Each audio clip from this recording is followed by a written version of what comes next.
Hello guys, in this tutorial you will learn how you can report communities on X, or formerly on Twitter, in 2025. So let us guide you through it. Head over to your account on Twitter or on X, and here click into communities on the left panel and browse through that list of communities in your home feed.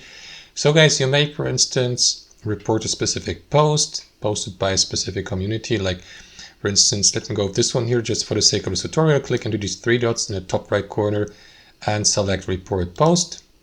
And after that, provide a reason for that to report the given post. Alternatively, guys, you may also report the community.